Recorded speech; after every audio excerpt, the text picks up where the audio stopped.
Hello students, welcome to Practilearn. This is Khushboo.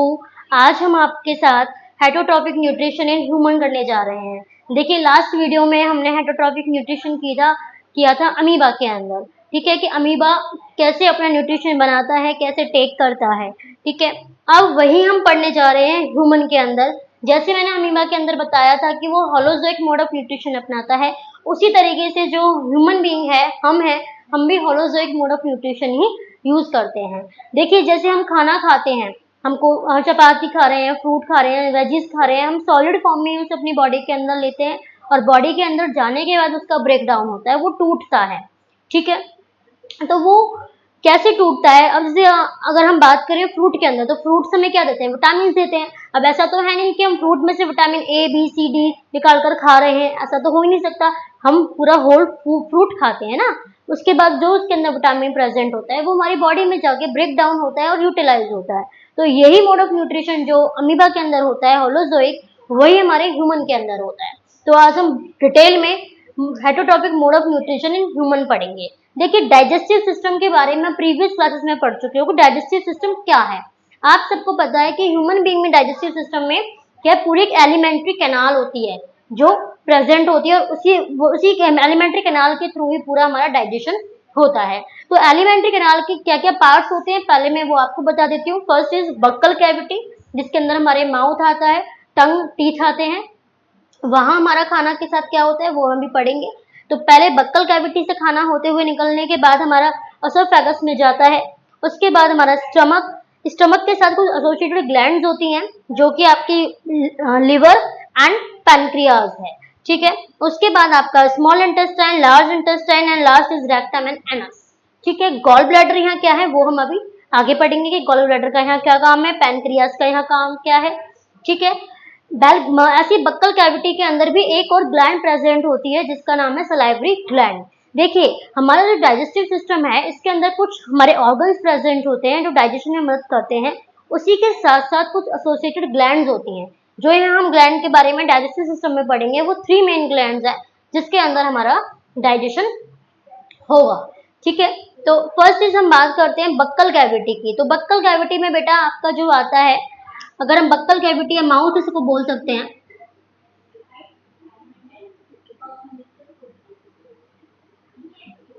Mouth, इसके अंदर जो हमारा आता है वो हमारा आता है एक तो टीथ और दूसरा हमारा टंग।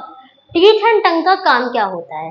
देखिए, आप सब खाना खाते हैं तो टीथ हमारी किस चीज में मदद करते हैं? टीथ हमारी मदद करते हैं खाने को बाइट करने में, तोड़ने में, ठीक है, चबाने में, च्यूइंग एंड ग्राइंडिंग में मदद करते हैं। टीथ का काम क्या होता है? पहले फूड का बाइट करने में मदद करते हैं, देन उसको ग्राइंड करते हैं, च्यूइंग करते हैं, ये हमारा टीथ करता है। साथ ही साथ टंग वहां होती है, टंग क्या करती है? हमारे खाने को बहुत ज्यादा सॉफ्ट बनाने की कोशिश करती है, उसको इजीली हमारी बॉडी में अंदर जाए, निगलने की, ठीक है, इंगल्फ करने में मदद करती है उसको। कैसे करती है अभी आप ध्यान समझिए। देखिए, जैसे ही हम खाना खाते हैं, हमारी बक्कल कैविटी में, माउथ में जब हम खाना टेक करते हैं, इंजेक्शन करते हैं, तो उसमें होता क्या है? वही हमारी सलाइवरी ग्लैंड प्रेजेंट होती है, और सलाइवरी ग्लैंड का क्या काम होता है? वो सलाइवा सिक्रीट करती है। जो सलाइवा वो सिक्रीट करती है उसके अंदर जो एंजाइम्स प्रेजेंट है, लाइक अमाइलेज, वहाँ काम क्या करता है वो एंजाइम? जैसे ही खाना हमारी माउथ में जाता है और च्यूइंग एंड ग्राइंडिंग होने के बाद अमाइलेज जो होता है, जो स्टार्च होता है, उसका डाइजेशन स्टार्ट करता है, स्टार्च को ब्रेक डाउन कर देता है, सॉरी, कार्बोहाइड्रेट का स्टार्च में ब्रेक डाउन कर देता है। खाने को तोड़ दिया जाता है कार्बोहाइड्रेट को इंटू स्टार्च की फॉर्म में, जो किसके द्वारा होता है? अमाइलेज के द्वारा होता है। वो कहाँ से सिक्रीट होता है? सलाइवरी ग्लैंड से सिक्रीट होता है। तो जो टंग का काम क्या काम है? जो सलाइवरी ग्लैंड से सलाइवा सिक्रीट होता है, टंग उस सलाइवा को हमारे खाने के साथ मिक्सिंग करने में मदद करती है, टेस्टिंग में मदद करती है, स्वेलअप करने में मदद करती है। ठीक है, जब खाना हमारे टंग के साथ अच्छे से मिक्स करने में मदद हो जाती है, जब खाना हमारे सलाइवा के साथ अच्छे से मिक्स हो जाता है और ब्रेक डाउन हो जाता है कार्बोहाइड्रेट का इनटू स्टार्च के अंदर, उसके बाद हमारा खाना ऑसोफेगस के थ्रू पेट में जाता है। ऑसोफेगस का क्या काम होता है? ये एक पेरिस्टेटिक मूवमेंट करती है। पेरिस्टेटिक मूवमेंट का क्या मतलब होता है? इस तरह की मूवमेंट इसके अंदर चलती है, जैसे मैंने ऊपर की तरफ करा है, इस तरह की मूवमेंट नीचे की तरफ करती है। इट मीन ये खाने को पुश आउट करती है अपनी मस्कुलर वॉल से कि वो आगे की तरफ बढ़े। जैसे कि एग्जाम्पल यहाँ पे मैं आपको समझाती हूँ, ये आपकी इसोफेगस है, मान के चलिए खाना आपका यहाँ आ गया, ये खाना आ गया।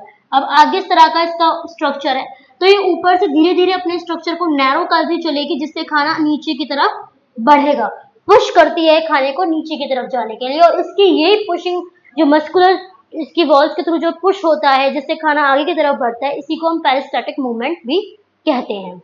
इसके अलावा इसका डाइजेशन में कोई काम नहीं होता है, कोई भी एंजाइम सिक्रीट नहीं करती, बस अपनी मूवमेंट मस्कुलर ट्यूब के अकॉर्डिंग के द्वारा ये अपने खाने को हमारे माउथ से हमारे स्टमक तक पहुंचाती है। ये हमारी किसका काम है? एसोफेगस का काम है। ठीक है, यहाँ तक आपको समझ में आया। इसके बाद देखिए, जब खाना हमारे स्टमक के अंदर चला जाता है, खाना जब हमारे स्टमक के अंदर जाता है तो क्या होता है, हमारे स्टमक के पास एक गैस्ट्रिक ग्लैंड होती है। क्या होती है? Gastric gland. ठीक है, यहाँ गया, इसके बाद हमारा खाना गया हमारी एसोफेगस में। ठीक है, इसको आपने बचपन में या प्रीवियस क्लासेस में फूड पाइप पढ़ा होगा, कि वो पाइप जिसके अंदर खाना जाता है, जिसके थ्रू हमारा खाना मुंह से पेट तक पहुंचता है। अब जब हमारा खाना यहाँ से जाने के बाद थर्ड पहुंचेगा कहाँ पे? आपके स्टमक पे। अब स्टमक में होगा क्या? ठीक है बेटा, देखिए अब ध्यान से स्टमक के बारे में सुन लेना। यहाँ तक समझ में आया? अब खाना आपका स्टमक के बारे में पहुंच चुका है। अब स्टमक तक जब खाना पहुंचेगा तो आपका जो स्टमक है इसके पास क्या होती है? आपकी गैस्ट्रिक ग्लैंड होती है। क्या होती है? Gastric gland. गैस्ट्रिक ग्लैंड का क्या काम होता है? गैस्ट्रिक ग्लैंड के पास कुछ एंजाइम्स होते हैं, कुछ एसिड्स होते हैं जो खाने का ब्रेक डाउन करने में मदद करते हैं। देखो, जब खाना माउथ से हमारे स्टमक के पास आता है तो ऑलरेडी वो च्यूइंग एंड ग्राइंडिंग होकर आता है, अच्छे से तोड़कर हमारे दांतों से अच्छे से तोड़ देते हैं, टीथ उसका अच्छे से ब्रेक डाउन कर देते हैं और सलाइव कर उसे अच्छे से मिक्स करके बहुत सॉफ्टेंड बना दिया जाता है। ठीक है, उसके बाद वो यहाँ सॉफ्टेंड इसलिए बनाया कि इजिली वो हमारे पेट में चला जाए। सॉफ्ट होकर जो हमारे पेट में आता है, स्टमक में हमारे पास आता है, तो हमारे स्टमक के पास एक गैस्ट्रिक ग्लैंड होती है जो 3 तरह के एंजाइम्स सिक्रीट करती है। First is a pepsin, second is HCl जो कि एक एसिड है, नॉट एंजाइम, और थर्ड है आपका म्यूकस। अब इसका क्या काम है, इसका क्या काम है, इसका क्या काम है, ध्यान से सुन लेना। देखो, सबसे पहले हम बात करते हैं HCl की, कि HCl का क्या काम होता है। जब खाना हमारे बॉडी के अंदर आता है, ठीक है, जब वो पेट में पहुंचता है तो HCl रिलीज करता है हमारी कौन? Gastric gland. HCl का क्या काम होता है? वो खाने को एसिडिक बनाता है। They make food acidic. ये खाने को क्या बनाता है? एसिडिक बनाता है। एसिडिक क्यों बनाता है? देखिए, एसिड जब किसी भी चीज पर गिरता है तो आप सब जानते हैं वो इजिली ब्रेक हो जाती है, इजिली गल जाती है। तो यहाँ पे एसिड का क्या काम है? तो एक तो थोड़ा वो ब्रेक डाउन करने का काम करता है और ज्यादा उसको सॉफ्टेंट बनाने का, स्लरी बनाने का काम करता है। दूसरा जो इसका मेन काम क्या होता है एसिड का, कि जब आप खाना अपनी बॉडी में लेके जाते हैं तो हो सकता है उसका कोई जर्म्स या बैक्टीरिया आपकी बॉडी के अंदर चला गया हो, तो वह HCl क्या करता है? उसको किल करने का काम करता है। एसिड उस पर एक्ट कर जाता है ताकि इसे वो ग्रो ना कर पाए। ठीक है, साथ ही साथ फूड को तोड़ने में मदद करता है, आपका उसको एसिडिक बना देता है। क्लियर हुआ? यहाँ तक समझ में आया? उसके बाद अब देखिए, जब एसिड रिलीज होगा, आप सब जानते हैं ये HCl हाइड्रोक्लोरिक एसिड होता है, काफी कंसंट्रेटेड होता है। तो ऑब्वियसली जब हमारे हाथ पर वो गिर जाए लैब में, आपके साथ केमिस्ट्री लैब में आपने सबने देखा भी है HCl कितना कंसंट्रेटेड होता है, कितना नुकसान पहुंचाता है। वहीं अगर वो हमारे पेट में रिलीज हो रहा है, क्या वो हमारे स्टमक को नुकसान नहीं पहुंचाएगा? हमारे स्टमक वॉल जो इनर लाइनिंग वॉल है उसको वो परेशान नहीं करेगा, उस पर इफेक्ट नहीं डालेगा। आपने सुना भी होगा लोगों को एसिडिटी हो जाती है। क्यों हो जाती है? जब ज्यादा मात्रा में एसिड रिलीज हो जाता है तब। और एसिडिटी रिलीज कब होता है? जब आप इस तरह का खाना खाएं जिसको डाइजेस्ट करने के लिए एसिड को ज्यादा रिलीज होना पड़ रहा है, तो वो एसिडिटी क्रिएट कर देता है। इसलिए आपसे खाना खाया जाता है कि खाना जो आप खाओ वो बैलेंस डाइट खाओ, ज्यादा फास्ट फूड मत खाओ, क्योंकि ज्यादा फास्ट फूड खाने के लिए खाओगे तो उसके लिए हमारे डाइजेस्टिव सिस्टम को ज्यादा वर्क करना पड़ता है उसको डाइजेस्ट करने में। ठीक है, और उसके लिए फिर HCl भी रिलीज होता है। तो ज्यादा HCl क्या करता है? हमारे स्टमक को नुकसान पहुंचाता है, जिससे आपको एसिडिटी या पेट में दिक्कत स्टार्ट हो जाती है। ठीक है, तो जब ये HCl रिलीज होता है आपकी बॉडी में, आपके स्टमक में, तो ऑब्वियसली आपके इनर लाइनिंग को नुकसान पहुंचा सकता है। इसीलिए आपकी गैस्ट्रिक ग्लैंड एक दूसरी लेयर या दूसरे एंजाइम सिक्रीट करती है जिसका नाम है म्यूकस। म्यूकस जो होता है कि स्टिकी चिपचिपा पदार्थ होता है, चिपचिपा मटेरियल होता है जो आपके पेट के लेयर के अंदर रिलीज होता है, जो कि कवर करता है आपकी स्टमक की पूरी वॉल को। ठीक है, ये पूरी वॉल को कवर कर लेता है। क्यों? ताकि से आपके स्टमक की वॉल को एसिड से कोई भी असर ना हो। ये प्रोटेक्शन प्रोवाइड करता है, ये प्रोटेक्शन देता है कि आराम से एचसीएल रिलीज जो हो रहा है वो आपकी स्टमक की वॉल को कोई नुकसान नहीं पहुंचाए। किसका काम है? ये म्यूकस का काम है। अब म्यूकस यहाँ के अलावा और भी जगह से कि आपकी बॉडी में प्रेजेंट होता है। ठीक है, चिपचिपा पदार्थ होता है, इजिली इसमें से मटेरियल निकल सकता है। ठीक है, तो इसलिए म्यूकस रिलीज होता है कि एक तो ये पास आउट करने में, मटेरियल को पास ऑन करने में मदद करता है, साथ ही साथ HCl से प्रोटेक्ट करता है। ये आप लिख सकते हो protect from HCl our inner lining of stomach. Stomach की इनर लाइनिंग को ये HCl से प्रोटेक्शन करने का काम करता है। फिर उसके बाद एक और एंजाइम रिलीज होता है जिसका नाम है पेप्सिन। पेप्सिन क्या करता है? देखो, जैसे मैंने आपको बताया कि बक्कल कैविटी के अंदर सलाइवरी ग्लैंड सलाइवा सिक्रीट करती है, जिसके अंदर अमाइलेज एंजाइम होता है जो कार्बोहाइड्रेट का ब्रेक डाउन करता है। किसमें? किसमें ब्रेक डाउन करता है? आपका स्टार्च में।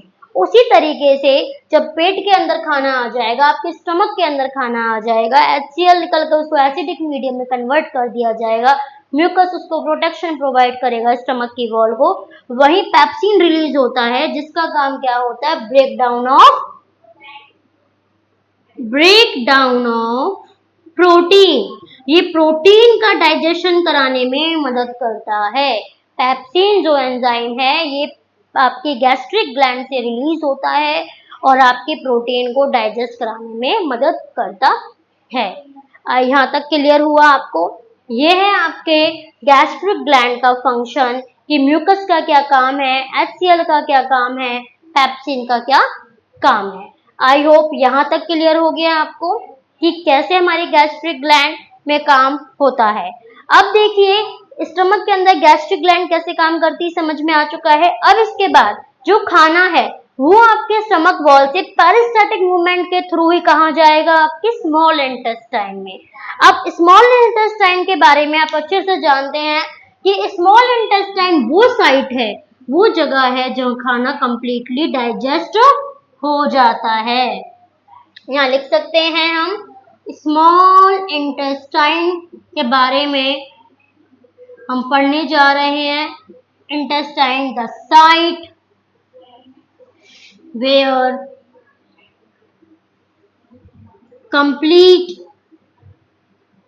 Food digest. वो साइट जहां कंप्लीट फूड डाइजेशन हो जाता है।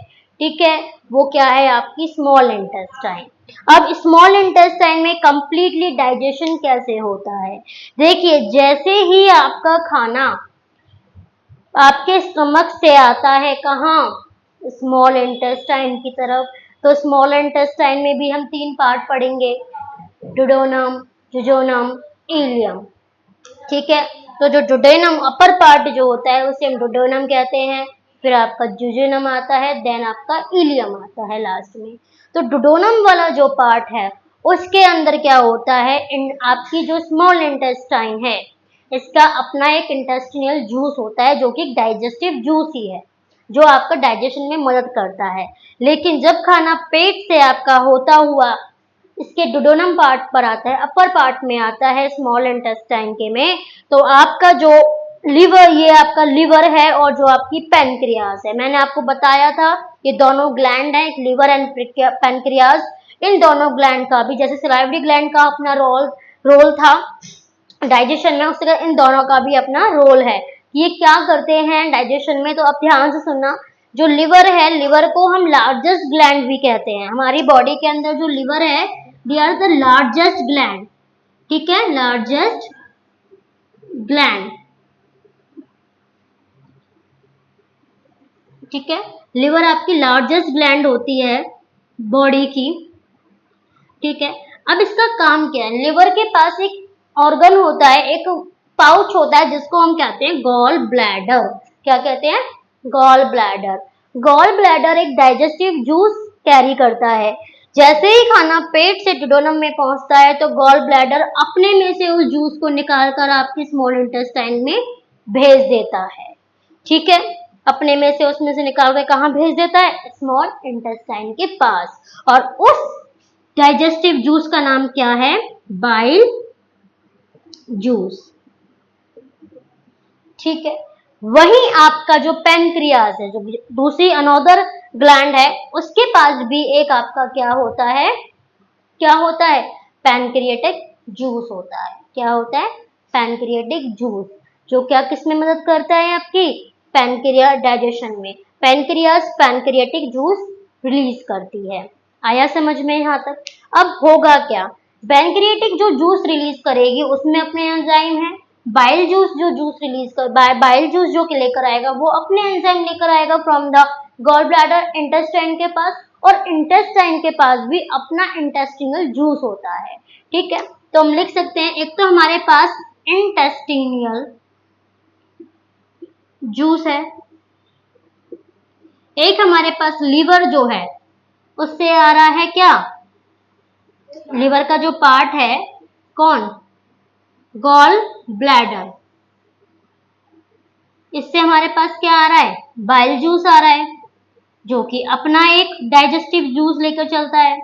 और एक हमारे पास जो दूसरी ग्लैंड है उसका नाम क्या है? आपका पैनक्रियाज, जो कि अपना जूस लेकर आ रही है, पैनक्रिएटिक जूस। अब देखिए होता क्या है, काम क्या है। मैंने आपको बताया कि स्मॉल इंटेस्टाइन वो साइट है जहां पे कंप्लीट डाइजेशन हो जाता है। तो क्या होगा कि जो बाइल जूस है, ये जो अपने साथ एंजाइम लेकर आ रहा है, ये किससे मदद करता है? इमल्सिफाइड्स ऑफ फूड, फैट। ये फैट को तोड़ने का काम करता है। जो देखो हमारा फैट है वो हमारे जो बॉडी में एब्जॉर्ब होता है, फैट हमारी बॉडी में जो आता है खाने के थ्रू, वो लार्ज ग्लोब्यूल्स की फॉर्म में आता है, उसके बड़े बड़े ग्लोब्यूल्स होते हैं।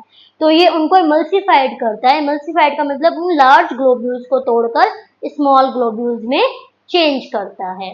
ठीक है, आया समझ में? तो बाइल जो डाइजेशन कराता है वो किसका कराता है? डाइजेशन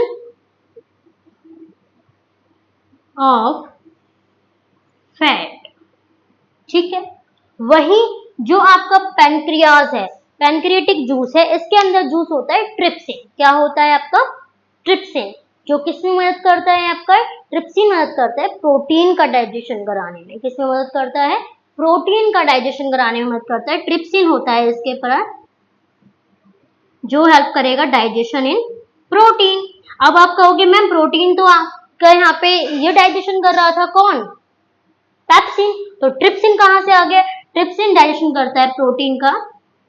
देखो, आप सब जानते हैं प्रोटीन जो हमारी बॉडी में आता है वो कॉम्प्लेक्स फॉर्म के स्ट्रक्चर में आता है। ठीक है, तो जो आपका पेप्सिन जो प्रोटीन को तोड़ता है उसको भी बाद में तोड़ा जाता है, किसके द्वारा? ट्रिप्सिन के द्वारा, और सिंपलर फॉर्म में बनाने के लिए। आया समझ? यहाँ पे आपका बाइल जूस तोड़ता है, फैट को इमल्सिफाइड करता है लार्ज ग्लोब्यूल से स्मॉल ग्लोब्यूल्स में, और इंटेस्टाइन भी वर्क करती है प्रोटीन, फैट, कार्बोहाइड्रेट के डाइजेशन में। कौन? Intestinal juice. इसलिए हम कहते हैं यहाँ पर कंप्लीट डाइजेशन हो जाता है, किसका? फूड का। तो यहाँ होगा क्या? यहाँ इंटेस्टाइन के अंदर आपका जो आपका फैट है वो कन्वर्ट हो जाएगा फैटी एसिड्स में एंड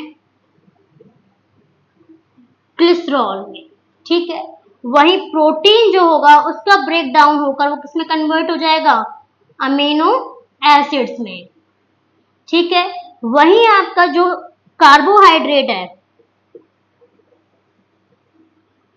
वो किसमें टूट जाएगा? आपका कार्बोहाइड्रेट स्टार्च की फॉर्म में, या ग्लूकोज भी कह सकते हो। और भी बहुत सारे आपके सिंपलर फॉर्म्स है जिसमें खाना ग्लूकोज, सुक्रोज, माल्टोज इन सब की फॉर्म में टूट जाता है एंड एब्जॉर्ब कर लिया जाता है। कार्बोहाइड्रेट को हम स्टार्च में शुगर भी लिख सकते हैं, यहाँ पे स्टार्च, शुगर, की फॉर्म में हम तोड़ लेते हैं। ठीक है, अब होगा क्या, जब फैट आपका टूट जाएगा, फैटी एसिड में प्रोटीन टूट गया आपका, अमीनो एसिड में कार्बोहाइड्रेट टूट जाता है, शुगर स्टार्च की फॉर्म में। तो यहाँ पे इसलिए हम कहते हैं कि सभी जो कॉम्प्लेक्स फॉर्म थी सब क्या है, हाँ फूड की कॉम्प्लेक्स फॉर्म है, इनको तोड़कर सिंपलर फॉर्म में कन्वर्ट कर लिया जाता है। इसीलिए हम कहते हैं कि ये जो काम होता है स्मॉल इंटेस्टाइन में आकर होता है, डोडोनम में। इसलिए हम कहते हैं कि स्मॉल इंटेस्टाइन वो साइट है जहां खाने का कंप्लीट डाइजेशन हो जाता है। क्लियर हो गया यहाँ तक? चलिए, अब यहाँ जब खाने का कंप्लीट डाइजेशन हो जाएगा तो होगा क्या, आपका खाना डुडोनम से जुजोनम के पास जाएगा, मतलब स्मॉल इंटेस्टाइन के लोअर पार्ट में जाएगा, देन इलियम में जाएगा। अब होगा क्या, यहाँ पे एक चीज ध्यान से सुनना, जब खाना डाइजेस्ट हो गया, कंप्लीटली तोड़ लिया, तो अब क्या होगा, उसका एब्जॉर्प्शन होगा। भाई न्यूट्रिएंट तोड़ लिए, प्रोटीन अमीनो एसिड में कन्वर्ट हो गया, फैट फैटी एसिड्स में कन्वर्ट हो गए, कार्बोहाइड्रेट शुगर में, ग्लूकोज में कन्वर्ट हो गया। अब उसका होगा क्या, हमने कॉम्प्लेक्स से सिंपलर फॉर्म में खाना तोड़ लिया, इट मीन डाइजेशन तो हमने कर लिया।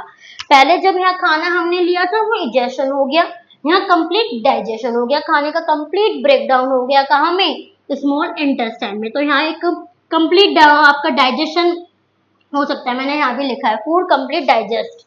ठीक है, डाइजेशन हो गया स्मॉल इंटेस्टाइन में। अब क्या होगा, अब स्मॉल इंटेस्टाइन में एब्जॉर्प्शन होगा। क्या होगा, एब्जॉर्प्शन इन स्मॉल इंटेस्टाइन। कैसे होगा, तो इसके लिए हम इंटेस्टाइन का थोड़ा सा स्ट्रक्चर समझते हैं। देखिए, स्मॉल इंटेस्टाइन की वॉल आपको ध्यान समझे, तो ये स्मॉल इंटेस्टाइन की वॉल है, तो इसकी जो इनर वॉल है इसके पास ऐसी फिंगर लाइक प्रोजेक्शंस होती हैं बहुत सारी इसके इनर वॉल के अंदर। ठीक है, इनको हम कहते हैं विलाई। क्या कहते हैं, विलाई, विलाई, विली, जो भी आप बोल सकते हो वो। ठीक है, यहाँ पे क्या है, इनका काम क्या होता है। अब देखिए, आपकी स्मॉल इंटेस्टाइन बहुत बड़ी होती है, आप सबको पता है, आपके पेट के अंदर। ठीक है, लॉन्गेस्ट में आ जाती है। तो इसकी जो एब्जॉर्प्शन होता है वो स्मॉल इंटेस्टाइन में इसलिए होता है कि इसकी जो इनर वॉल है वो इस तरह की फिंगर लाइक प्रोजेक्शन बनाती है, जिनको विली कहते हैं। विली का क्या काम होता है, ज्यादा से ज्यादा सरफेस एरिया से एब्जॉर्प्शन करना, कि यहाँ से भी एब्जॉर्ब, यहाँ से भी, यहाँ से भी, यहाँ से भी, यहाँ से भी, यहाँ से भी, यहाँ से एब्जॉर्प्शन करती हैं। ठीक है, ये न्यूट्रिएंट जो तोड़ा गया है सिंपलर फॉर्म में उसको एब्जॉर्ब कर लेती हैं, और इनके अंदर फिर बहुत पतली पतली फाइन फाइन कैपिलरीज होती हैं, वेसल्स होती हैं, जो उस खाने को एब्जॉर्ब कर कर आपके कहाँ ट्रांसफर कर देती हैं, ब्लड के अंदर। कहाँ चला जाएगा, ट्रांसफर, न्यूट्रिशन आप लिख सकते हो, न्यूट्रिशन ट्रांसफर इन ब्लड।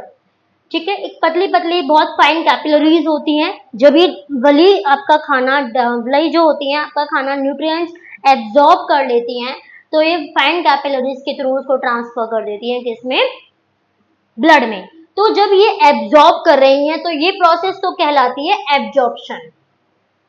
ठीक है, ये एब्जॉर्ब कर लिया है इन्होंने न्यूट्रिशन, एंड देन उसको जब ट्रांसफर करती हैं वो ब्लड में, और ब्लड के थ्रू पूरी बॉडी में उस न्यूट्रिएंट को पहुंचाया जाता है कि जहां जिस न्यूट्रिएंट की जरूरत है, और बाद में उसे सिंपलर से हम फिर कॉम्प्लेक्स फॉर्म में यूटिलाइज कर लेते हैं बनाकर, और वो प्रोसेस कहलाती है, जब ट्रांसफर हो जाता है ब्लड में, एसिमिलेशन। एसिमिलेशन में क्या होगा कि खाना जो है आपके ब्लड में ट्रांसफर कर दिया गया है, न्यूट्रिएंट आपके ब्लड में पहुंचा दिए गए हैं, और ब्लड में जाने के बाद आपका ब्लड उन्हें आपकी बॉडी के हर एक पार्ट, इवन अल्टीमेटली बॉडी के हर एक सेल्स तक लेकर जाएगा।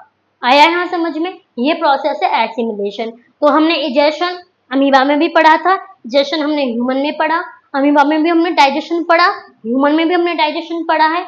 हमने उसके बाद आपका एब्जॉर्प्शन पढ़ा था अमीबा के अंदर, जो कि ह्यूमन के अंदर भी पढ़ा है, और एसिमिलेशन भी उसमें पढ़ा था और इसमें पढ़ा है। ठीक है, अब खाना एसिमुलेट भी कर दिया गया, बॉडी के हर एक सेल्स तक पहुंचा दिया गया। अब उसके बाद क्या होगा, जो लास्ट प्रोसेस थी वो थी हमारी इजेशन।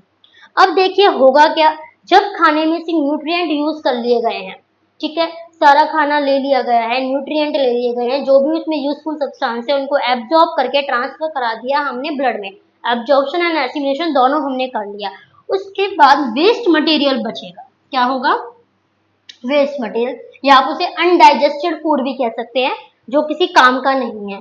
उस खाने का क्या करा जाएगा, उस खाने को स्मॉल इंटेस्टाइन अपने इलियम पार्ट से कहाँ भेज देगी, लार्ज इंटेस्टाइन में। किसमें भेज देगी, लार्ज इंटेस्टाइन में। अब लार्ज इंटेस्टाइन में क्या होगा, लार्ज इंटेस्टाइन क्या करेगी, उस अनडाइजेस्टेड फूड को ले लेगी। ठीक है, पहला क्या है, टेक अनडाइजेस्टेड फूड। अब ये अनडाइजेस्टेड फूड को ले लेगी अपनी बॉडी के अंदर, कोलोन पूरे में, अपने वॉल के अंदर। उसके बाद क्या करेगी, उसके अंदर जो एक्स्ट्रा वाटर बचा है, ठीक है, जो भी उसके अंदर वाटर बचा है उस वाटर को एब्जॉर्ब कर लेगी। उस वाटर को भी ये एब्जॉर्ब कर लेते हैं, यूज कर लेती है। ठीक है, एब्जॉर्प्शन ऑफ वाटर, ये वाटर जो उसके अंदर बच गया है डाइजेस्टेड फूड के अंदर, उसको ये एब्जॉर्ब कर लेती है। ठीक है, अब एब्जॉर्ब करने के बाद जो सॉलिड सेमी सॉलिड बचा है, सॉलिड मटेरियल अनडाइजेस्टेड फूड का बचा है, उसको धीरे धीरे अपने स्पार्ट कॉलोन से होते हुए लेकर जाएगी रेक्टम के पास, और रेक्टम के थ्रू फीसिस की फॉर्म में उसे एनस के थ्रू आपकी बॉडी से बाहर कर देगी। तो सेकंड थर्ड जो ये करता है, removal of undigested food through rectum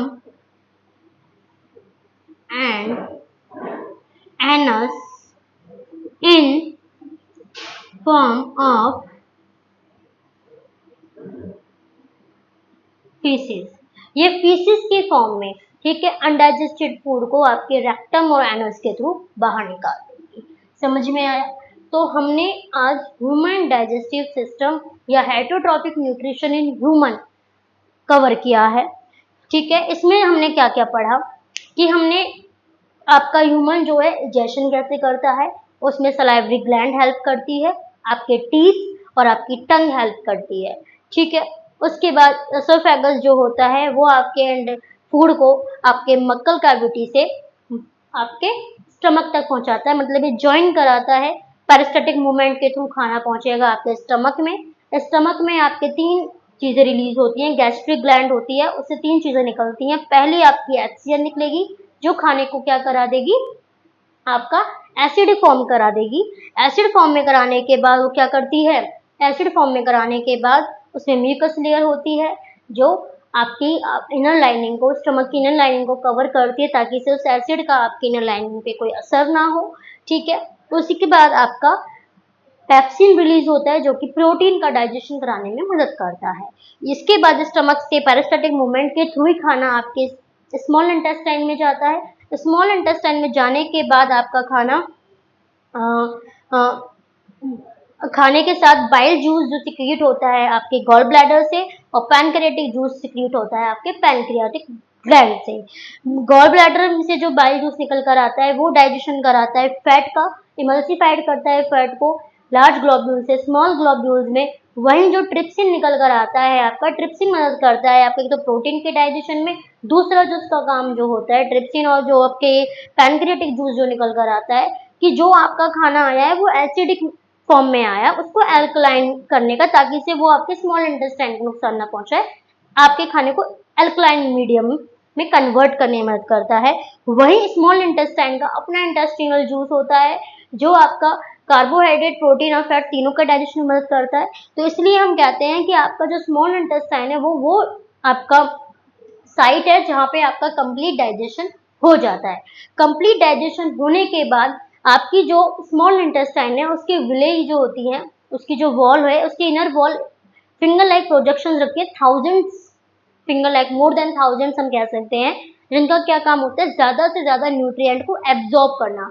वो विलेज जो होती है उसको एब्जॉर्ब कर लेती हैं आपके न्यूट्रिएंट को, देन उन न्यूट्रिएंट को आपकी कैपिलरीज, क्योंकि आपकी जो विलाई होती है उसमें बहुत फाइन कैपिलरीज होती है, फाइन ब्लड वेसल्स होती हैं जिनके अंदर वो न्यूट्रिएंट ट्रांसफर कर दिया जाता है, और उससे वो न्यूट्रिएंट आपके ब्लड में पहुंचा दिया जाता है। ब्लड से वो आपकी बॉडी के हर एक पार्ट, हर एक ऑर्गन, हर एक सेल्स तक पहुंचता है फॉर यूटिलाइजेशन। ये प्रोसेस एसिमिलेशन कहलाती है। उसके बाद आपका जो अनडाइजेस्टेड फूड है वो लार्ज इंटेस्टाइन के पास जाता है, जहां से उसको हम लार्ज इंटेस्टाइन अनडाइजेस्टेड फूड को ले लेती है और उसमें जो वाटर है उसको रीअब्जॉर्ब कर लेती है, मतलब उसके अंदर जो बचा हुआ पानी है उसको भी वो एब्जॉर्ब कर लेती है। और उसके बाद अनडाइजेस्टेड फूड को वो फीसिस की फॉर्म में रेक्टम और एनस के थ्रू आपकी बॉडी से बाहर कर देती है। ये है आपका heterotrophic mode of nutrition in human, कि ह्यूमन कैसे अपना खाना लेता है, कैसे उसको डाइजेस्ट करता है, यूटिलाइज करता है। आई होप यहाँ तक आपको क्लियर समझ में आ गया होगा कि हेटरोट्रॉपिक न्यूट्रिशन इन ह्यूमन क्या है। ठीक है बेटा, ये आपके टॉपिक्स मैंने क्लियर कर दिए हैं। अगर आपको कोई डाउट है किसी भी टॉपिक में, या लगता है मैम आपने यहाँ पे ये और बताना था या ये नहीं बताया, ठीक है, या ये टॉपिक मुझे समझ में नहीं आया यहाँ से, आप कमेंट बॉक्स में डालकर पूछ सकते हो कि मैम ये टॉपिक का क्या आंसर है, आपको तुरंत उस क्वेश्चन का आंसर मिलेगा। ठीक है, आई होप यहाँ तक आपको क्लियर हो गया होगा। इसके बाद जो आपका न्यूट्रिशन प्रोसेस थी लाइफ प्रोसेस के अंदर वो कवर हो चुकी है। हमने न्यूट्रिशन इन प्लांट भी कर लिया, हेटरोट्रॉपिक न्यूट्रिशन भी कर लिया और हेटरोट्रॉपिक न्यूट्रिशन इन ह्यूमन भी कर लिया। इसके बाद जो नेक्स्ट आपकी प्रोसेस है, जो लाइफ प्रोसेस में आप पढ़ोगे, नेक्स्ट टॉपिक जो है वो है रेस्पिरेशन, कि रेस्पिरेशन क्या है। देखिए अब तक आपने रेस्पिरेशन के बारे में जो प्रीवियस क्लासेस में पढ़ा वो आपने ये पढ़ा है कि रेस्पिरेशन क्या है, ब्रीदिंग है। ऑक्सीजन हम ले रहे हैं, कार्बन डाइऑक्साइड छोड़ रहे हैं, यही होता है रेस्पिरेशन। नहीं, रेस्पिरेशन में जो ये ब्रीदिंग आप पढ़ रहे हो कि ऑक्सीजन हम ले रहे हैं ना कार्बन डाइऑक्साइड हम छोड़ रहे हैं, ये सिर्फ रेस्पिरेशन का पार्ट है, एक फिजिकल प्रोसेस है जिसको हम एक्सटर्नल रेस्पिरेशन भी कह सकते हैं। लेकिन रेस्पिरेशन अपने आप में उसमें बहुत बड़ी प्रोसेस है, उसमें डिफरेंट डिफरेंट चीजें होती हैं कि जो आपने यहाँ खाना लिया था, जो आपने न्यूट्रिएंट एब्जॉर्ब कर लिए हैं, अब उन न्यूट्रिएंट्स को तोड़ा जाएगा और उनको तोड़कर एनर्जी बनाई जाएगी, किसके द्वारा, रेस्पिरेशन के द्वारा। कैसे कि रेस्पिरेशन में जो हमने ऑक्सीजन लेते हैं उस ऑक्सीजन के थ्रू वो खाना तोड़कर एनर्जी बनता है, और वो कैसे बनेगा वो हम पढ़ेंगे हमारे नेक्स्ट टॉपिक रेस्पिरेशन में, जो कि आपको हमारी नेक्स्ट वीडियो में देखने के लिए मिलेगा। तो आप तैयार रहें रेस्पिरेशन के लिए। Thank you for watching.